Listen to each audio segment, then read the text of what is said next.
Isa nga, ang multi-awarded actress at kapamilya star na si Janine Gutierrez. Sa hinahangaan sa mundo ng showbiz, hindi lang sa larangan ng aktingan, abay, palong-palo sa larangan ng kagandahan at kaseksihan. May short video nga ang actress kung saan panay na panay ang pag-gym nito. Marahil, isa itong sikreto ni Nini kung kaya't so sexy at fit na fit ang kanyang katawan. Kahit sobrang busy ng dalaga sa kabi-kabilang mga proyekto kung saan meron siyang 2 movie na ginagawa. Ang isa ay natapos ng i-shoot at ang isa naman ay ginagawa pa ngayon. At bukod pa dyan ay magkakaroon nga siya ng sitcom at palaisipan pa kung sino ang magiging leading man niya dito.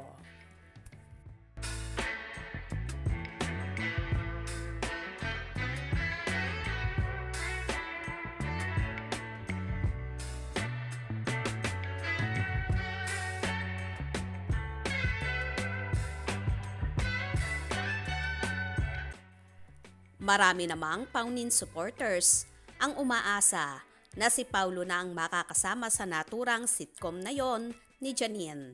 Anyway, very proud naman si Paulo sa nobya na kahit kabi-kabila ang mga ginagawang trabaho, abay hindi nakakalimot mag-ehersisyo.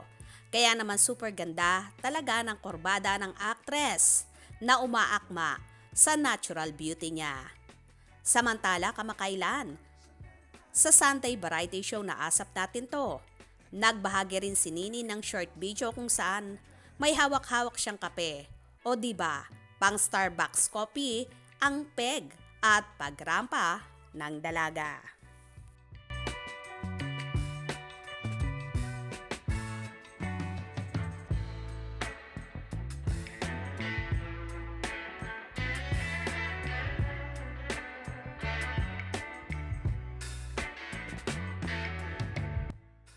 Ganito nga, mag-alaga ng katawan si Nini. Kaya naman lalong in love at dead na dead ang nobyong si Paulo Abilino. Habang si Pau naman ay busy rin sa kanyang workout routine kung saan panay na panay din ang pag-gym. Tila pinaghahandaan talaga ng aktor ang bagong proyekto.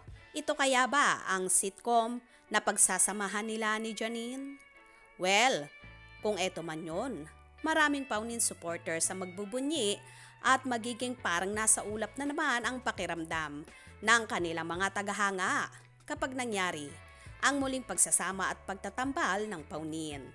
Kaya naman, walang kukurap at palaging tumutok sa maiinit na mga kaganapan, especially sa Paunin updates. Mga ka-scoop, anong inyong magiging reaction sa bidyong ito? Comment below.